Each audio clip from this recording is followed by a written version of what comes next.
everyone, I'm Priyanka and I'm back again with my new play that is Pygmalion, and this play is written by George Bernard Shaw. ठीक है? Okay.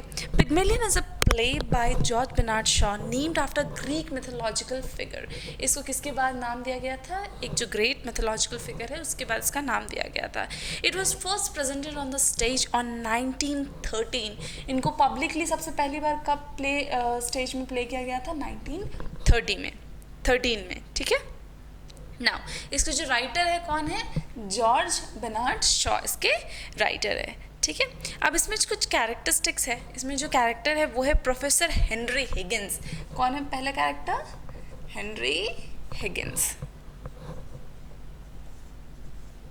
ये हमारे पहले character है. दूसरे character है में इसमें कॉलोनेल पर्सिंग. थर्ड कैरेक्टर है हमारा एलिजा डोलेंटिल. फोर्थ है हमारे एल्फर्ड डोनाल्टन. नेक्स्ट है हमारे मिसेस पियर्स. ठीक है? उसके बाद है हमारे मिस्टर हिगिंस. नेक्स्ट हमारे है मिसेस आइंसफोर्ड हिल. ठीक है? उसके बाद है क्लारा आइंसफोर्ड हिल. नेक्स्ट है हमारे फ्रेडी आइंसफोर्ड हिल. सो ये है हमारे कुछ कैरेक्टर्स इस प्ले के. अब इसका डेट ऑफ प्रीमिशन कब है? 16 अक्टूबर 1913 को ये पब्लिश हुआ था. ठीक है? और ये पोएम जो ये प्ले है ये बेस्ड है रोमांटिक कॉमेडी और सोशल क्रिटिसिज्म पे. और इसकी जो सेटिंग है वो लंदन में हुई है, लंदन इंग्लैंड में. ठीक है? इन ancient Greek mythology Pygmalion fell in love with one of his sculpture which then came to life. ये स्टोरी है कि लव और रोमांस की, कि कैसे पिग्मेलियन प्यार में पड़ गया किसकी? वन ऑफ हिज स्कल्पचर्स पे which then came to life. General idea of that myth was popular subject of Victorian era. और ये एक popular subject था Victorian era के टाइम में. So let's start to the plot. मतलब कि ये play start कैसे होती है? Act 1. A group of people are sheltering from rain. Among them are Ainsford Hill superficial social climbers aching out living in gentle poverty, counseling initially of Mrs. Eynsford Hill and a daughter Clara. मतलब कुछ group of people जो मतलब बहुत बारिश हो रही थी तो एक शेल्टर में सब खड़े हैं. और वहाँ पे कौन कौन से हैं? अमंग देम कौन कौन से? उसमें मिसेस आइंसफोर्ड है वहाँ पे. ठीक है? उनकी डॉटर है क्लारा. ठीक है? एंड नेक्स्ट इज एक है हो गए उनके आइंसफोर्ड हिल्स जो कि उनकी मम्मा और उसकी डॉटर वहाँ पे दोनों उस मतलब बारिश के कारण वहाँ पे बच रहे थे. Okay. Clara brother Freddy enters having earlier been dispatch to secure a cab. और क्लारा का जो भाई है वो है हमारा फ्रेडी. ये गया था एक कैब को लाने के लिए. But being rather timid and faint-hearted, he has failed to do so. As he goes off once again to find a cab, तो उसको फर्स्ट टाइम में कैब नहीं मिलता है तो फिर से कैब ढूंढने के लिए जाता है. He bump into a flower girl Eliza. जब वो जाते रहता है मतलब दूसरा बार कैब ढूंढने के लिए तो वो एक लड़की से टकरा जाता है जिसका नाम था एलिजा. वो एलिजा से टकरा जाता है. नेक्स्ट जो कि to sell flowers in colonel, जो कि फ्लावर्स बेचती थी कॉलोनल में. Bright star inform her that a man is writing down everything she says. The man he worries that Higgin is a police officer. वो जो man था वो थोड़ा सा परेशान हो जाता है कि ऐसे उसको लगता है कि जो हिगिन्स है वो एक पुलिस ऑफिसर है.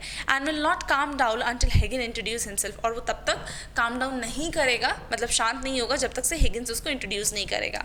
It soon became an apparent that he in colonel पर्चन have shared interest in phonetics. थोड़ी देर के बाद मतलब कुछ टाइम के बाद ये ऐसा हुआ कि कॉलोनल जो थे वो उन्होंने अपना इंटरेस्ट शेयर किया फोनेटिक्स के बारे में. Higgins and the Higgins were planning to go to India and meet preaching. जो हिगिंस थे वो लोग प्लान कर रहे थे कि वो लोग इंडिया जाके किससे मिलेंगे, पर्किंस से मिलेंगे। Higgin tell Perkins that he could pass off the flower girl as a duchess merely by teaching her to speak properly. These words of bravado spark an interest in Eliza. ये बातें सुन के Elijah को बहुत ज़्यादा interest आया। Who would love to make change in her life, क्योंकि उसको भी अच्छा लगता था कि उसकी लाइफ में भी थोड़े चेंजेस आए। It only means working in a flower shop. At the end of the act, Freddie returns after finding a taxi. इस एक्ट के ख़त्म होते क्या हुआ कि फ्रेडी वापस आता है, उसको एक टैक्सी मिल जाता है, तो वहाँ से वापस आता है वो। Only to find that his mother and sisters are gone and left him the cab. तो वो देखता है कि वहाँ पे जब आता है कि उसकी मम्मी और बहन वहाँ है या नहीं, क्योंकि या फिर वो अकेले ही कैब में है। The streetwise Eliza take the cab from him. Streetwise से एलिजा उससे कैब ले लेती है, using the money that Higgins tossed to her, leaving him on his own. Next day, Higgins home. ये दूसरे दिन का प्लॉट है। As Higgins demonstrate his fanatics to preaching, the housekeeper Mrs. Preach, जो housekeeper Mrs. Preach कौन है अभी? ये housekeeper है। Housekeeper tell him that a young girl want to see him. दूसरे दिन उसका हाउसकीपर बताती है, जो मिसेस पर्स रहती है हाउसकीपर, वो उसको बताती है कि एक यंग लड़की आई थी, वो तुमसे मिलना चाहती है। Eliza has shown up because she wishes to talk like a lady in flower shop. वो उससे मिलने इसलिए आती है क्योंकि वो चाहती है कि वो उससे एज अ लेडी बात करे, जैसे कि वो फ्लावर शॉप में थी वैसे। She tell Higgins that she will pay for lesson, और वो बोलती है कि उसने बोला है कि वो उसको लेसन के लिए पैसे भी देगी अगर वो उसको सिखाएगा तो। He show no interest but she remind him his boast the previous day. उसको उसमें कोई इंटरेस्ट नहीं आता है उसको कुछ भी सिखाने में, लेकिन वो उसको रिमाइंड करती है, याद दिलाती है कि कैसे उसने उसको बूस्ट किया था, मतलब बढ़ावा दिया था कल एक दिन पहले। Okay, Higgins claimed that he could pass her for Duchess. Preaching makes a bet with him on his calm and says that he will pay for a lesson if Higgins succeed. और इसमें Preaching ने मतलब bet किया था कि अगर Higgins उसको सिखा देगा तो उसको उसकी जो फीस होगी वो उसको खुद ही मतलब वो उसको पे कर देगा। She is sent off to have a bath. उसके बाद वहाँ से वो नहाने चली जाती है। Mrs preach tell Higgins that he must behave himself in young girl presence. Higgins Mrs preach बोलती है कि तुमको यंग गर्ल के प्रेजेंस में थोड़ा सा अच्छे बिहेव करना चाहिए। Meaning he must stop swearing and improve his table manner. उसको अपना टेबल मैनर थोड़ा सा इम्प्रूव करना चाहिए। Why she couldn't find fault with him. Alfred Doolittle, जो एल्फ्रेड डॉलिटल यहाँ पे है ना, एल्फ्रेड डॉलिटल जो है वो एलिजा's father appears with the sole purpose of getting money out of Higgins। वो एलिजा के पापा है और वो उसका मेन पर्पस यही रहता है कि कैसे भी वो करके हिगिंस से पैसे निकलवा ले। Having no parental interest in his daughter welfare, और उसको अपनी बेटी पे कोई ध्यान नहीं था कि उसकी बेटी क्या कर रही है कैसे कर रही है, उसको उस पर एज अ पेरेंटियल वो ज़रा भी ध्यान उस पर नहीं देता था। He sees himself as a member of underserving poor। उसको ऐसा लगता था कि वो बहुत ही ज़्यादा गरीब है and means to go on being undeserving। With his intelligent mind untamed by education, he has an assertive view of life। तो इस हिसाब से उसके जो view of life था वो बहुत ज़्यादा assertive था। He has an assertive view of life. He is also aggressive, and when Eliza on her return stick her tongue out of him, he goes to hit her, but is prevented by Pershing। तो जैसे ही वो उसको hit करने जाता है वैसे ही Pershing वहाँ पे आ जाता है। The scene end with Higgins telling Pershing that they really have got a difficult job on their hands। तो सीन यहाँ पे एंड होता है कि Higgins Pershing को बोलता है पिकरिंग को बोलता है कि उसने बहुत ही ज़्यादा डिफ़िकल्ट जॉब ली है। एक्ट 3 मिसेस हिगिंस के ड्राइंग रूम पे है। Higgins burst in and tell his mother he has picked up a common flower girl। Higgins मतलब वहाँ अपनी मम्मी को बताता है कि उसने एक बहुत ही कॉमन गर्ल चुनी है whom he has been teaching, जिसको वो सिखा रहा है। Mrs. Higgins is not very impressed with her son attempt to win her approval। और Mrs. Higgins जो थी वो बहुत ज़्यादा इम्प्रेस नहीं थी कि वो अपने सन का जो अटैम्प्ट है, कोशिश है, वो उस अप्रूवल को जीत पाए। Because it is her at home day and she is entering visitor, क्योंकि वो उसका घर था और वो एक विजिटर थी वहाँ पे. The visitor are Eynsford Hills, वहाँ के जो विजिटर कौन थे, Eynsford Hill. Higgins is rude to them on the arrival, जैसे ही एम्सफोर्ड आते हैं वहाँ पे हिगिंस उनसे बहुत रूडली बिहेव करता है वहाँ पे. Eliza enters and soon fall into talking about weather in a family, Eliza वहाँ पे आती है और तुरंत अपने फैमिली के बारे में, वेदर के बारे में उन लोगों से बात करने लगती है. Whistle she is now able to speak in beautifully moderate tone, और अब बहुत ही ज़्यादा मॉडरेट और अच्छे टोन में उनसे बात कर रही होती है. The substance of what she says remain unchanged from the gutter. She confides her superstitions that her aunt was killed by relative, वो बताती है कि कैसे उसके आंट को रिलेटिव्स ने मार दिया था. And mention that gin and her mother milk to his aunt, and that Eliza's own father was always more cheerful about a goldie amount of gain, और उसके पापा भी उस पर कोई इंटरेस्ट नहीं लेते हैं, उसको बस अपने पैसे की पड़ी हुई है. Higgin passes off her to remark as the new small talk. Higgin उसको क्या remark देता है, the new small talk. And Freddie is enraptured. When she is leaving, he asks her if she is going to walk across the park. जैसे ही वो वहाँ से जाती है तो फ्रेडी उससे पूछता है कि क्या तुम पार्क में वॉक करने जा रही हो. To which she replies, walk? Not bloody like. This is most famous line from the play from the years after the play dub. ये तो like walk, ये तो एक bloody likely line है जो कि एक famous play से है. Okay. Mrs. Campbell was considered to have risked her career by speaking the lines on stage. After she and Ensford Hill leave, Henry asked his mother opinion. जब वो लोग वहाँ से चले जाते हैं तो हेनरी अपनी मम्मी से अब ओपिनियन पूछता है. She says that the girl is not presentable and she is very concerned about what will happen to her. वो बोलती है कि गर्ल एकदम भी प्रेजेंटेबल नहीं थी, अपने आप को अच्छे से प्रेजेंट नहीं कर पाती है, वो बस इस चीज़ से कंसर्न रहती है, उस चीज़ को इस चीज़ की चिंता है कि उसका क्या होगा. But neither Higgins not preaching understand her thought of Eliza future. लेकिन ना ही Higgins ना ही Perking understand करते कि Eliza का future क्या होगा, and leave feeling confident and excited about how Eliza will get on.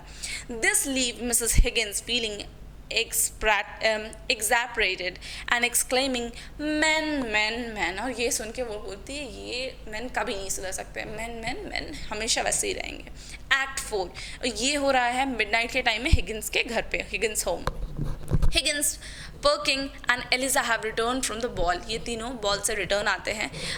Tired Eliza sit unnoticed, वो वहाँ पे बैठ जाती है, brooding and silent, while Perking congratulate Higgins on winning the bet. और जो Perking था वो Higgins को congratulate करता है कि तुम bet जीत गए हो. Higgins cough and declares that evening a silly tomfoolery, thanking God it's over and saying that he had been sick of whole thing from last 2 months. वो बोलता है thank God ये bet complete हुई क्योंकि मैं थक गया था, पक गया था पिछले 2 months से सिखाते. Still barely acknowledging Eliza beyond asking her to leave a note for Mrs. Peach regarding coffee, the two retired to bed. Higgins returned to room. Higgins वापस अपने रूम पे चले जाता है, looking for a sleeper, और अपनी चप्पल ढूंढता है वहाँ जाके. And Eliza throw them at him. Eliza चप्पल उसके ऊपर फेंकती है. Higgins is taken aback and it's as first completely unable to understand Eliza preoccupation. मतलब उस समय Higgins थोड़ा सोचता है कि ये क्या, ये ऐसे क्यों behave कर रही है. Which aside from being ignored after his trip in the question of what she is to do now, वो सोचता है कि अब ये क्या करेगी. When Higgins does understand, he makes light of it, saying she could get married. वो माहौल को थोड़ा शांत करने के लिए बोलता है कि तुमको शादी कर लेना चाहिए. But Eliza interrupts this as selling herself like a prostitute. उसको लगता है कि तुम मुझे एक prostitute की तरह बेच रहे हो क्या.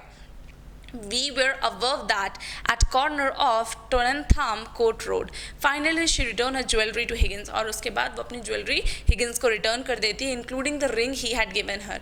और उसके बाद वो रिंग भी उसको रिटर्न कर देती है जो उस Higgins ने उसको दिया था, which he has thrown in fireplace. और वो उसको गुस्से में जहाँ पे आग लगी रहती है, जहाँ पे आग जल रही होती है, उस पर फेंक देती है.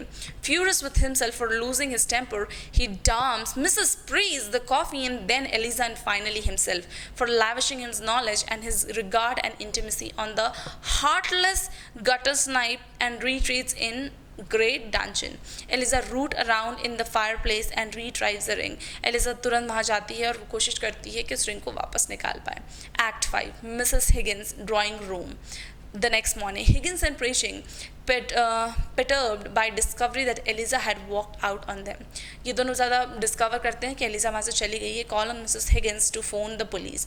Higgins is particularly distracted. Higgins बहुत ज़्यादा disturbed था since Eliza has assumed the responsibility of maintaining the diary and keeping track of his possession, which causes Mrs. Higgins to decree their calling the police. तो वहाँ पे सब police को बुलाया जाता है. Eliza wear a lost umbrella.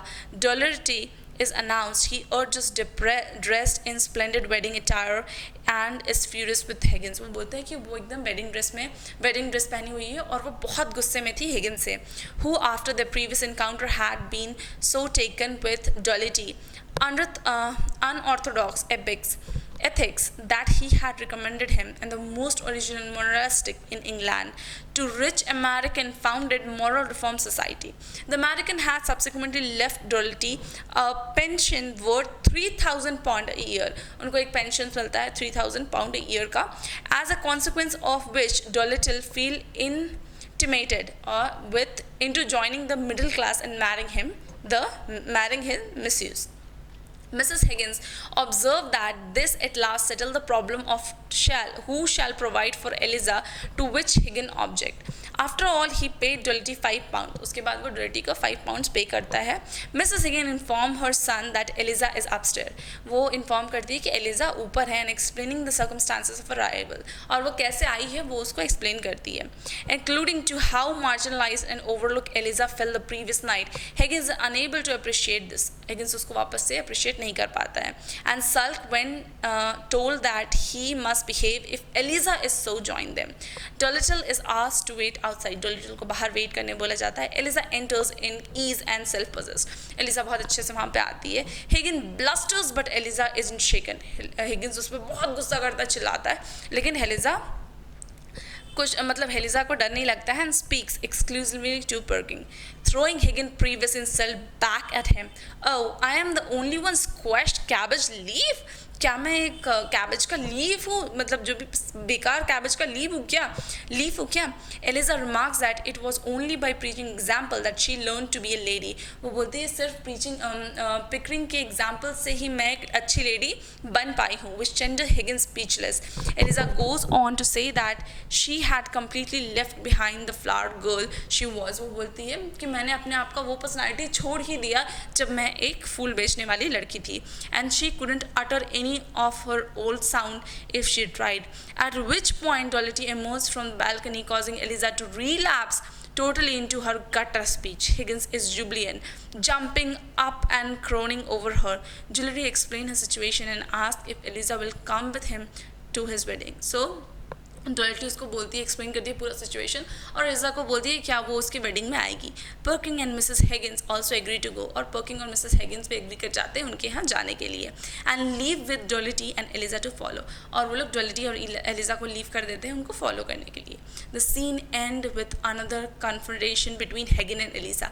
अब scene end होता है हमारा, वो वापस से कन्फ्रंट करते हैं ये दोनों, हिगिंस और Eliza. Higgin asked if Eliza is satisfied with the revenge she has bought. Does Higgins बोलता है कि तुम सेटिस्फाई हो जो रिवेंज तुमने ले लिया है. And if she is now come back but she refuses, और अब वो वापस आ रही हो या फिर, लेकिन वो रिफ्यूज़ कर देती है. Higgins demand himself for Eliza earlier acquisition by arguing that he treats everyone the same. Higgins वो आर्ग्यू करता है और बोलता है कि वो सबको एक ही टाइप के ट्रीट करता है. Eliza replied that she just want a little kindness. वो बोलती है कि मुझे बस थोड़ा सा काइंडनेस चाहिए. And since he will never stop to show her this, और वो उसको कभी भी वो काइंडनेस नहीं देता है. She will not come back, तो वो कभी भी वापस नहीं आएगी. And but will marry Freddy, और वो फ्रेडी से शादी कर लेगी. Higgin scold her for such low ambitious. Higgin उसको बहुत स्कोल्ड करता है कि तुम फ्रेडी इतने मिडिल क्लास लोगों से मिडिल क्लास लड़के से शादी करोगी. He has made her a constant for a king. When she threatens to teach phonetics and offer herself an assistant of Nepomuk, Higgins again loses his temper. अब Higgins को फिर से बहुत गुस्सा आता है and promises to wring her neck if she do so. और वो बोलता है कि मैं तुम्हें फांसी पे चढ़वा दूंगा, मैं तुम्हें मार दूंगा अगर तुमने ऐसा किया तो. Eliza realizes that this last threat strike Higgins at his very core, that it gives her power over him. अब ये मतलब थ्रेटनिंग धमकी सुन के जो एलिजा थी वो और भी स्ट्रांग हो जाती है और बोलती है अब तो मेरे को इसके साथ रहना ही नहीं है. Higgins, for this part, he delighted is to see spark in Eliza rather than her Athens threatening and worrying. अब एलिजा डरी नहीं, Higgins देखता है कि एलिजा डर नहीं रही है उससे, वो और स्ट्रांग हो रही है. He remarked, I like you like this and call her a pillar of strength. वो बोलता है कि मैं तुम्हें ऐसे, तुम्हें देखना अच्छा लग रहा है, तुम एक pillar of strength लग रही हो. Mrs. Higgins return and she and Eliza depart for wedding. Mrs. Higgins वहाँ आती है और दोनों एलिजा और Mrs. Higgins वहाँ से शादी पे चले जाते हैं. As they leave, Higgins and Corley give Eliza a number to Iran to run, as though their recent conversation has not taken place. Eliza disdainfully explains why they are unnecessarily and wonders what Higgins is going to do without her. In other version, Eliza disdain tells him to do the Iran himself. Mrs. Higgins say that she will get the items, but Higgins cheerfully tells her that Eliza will do it after all. Higgins laughed to himself as idea of Eliza marrying Freddie as play end. तो जो Higgins था वो ये बात सोच के हंसता कि कैसे एलिजा फ्रेडी को मैरी करेगी और ये सोच के वो हंसने लगता है. And in this method this play end up. I hope you like this play. Thank you.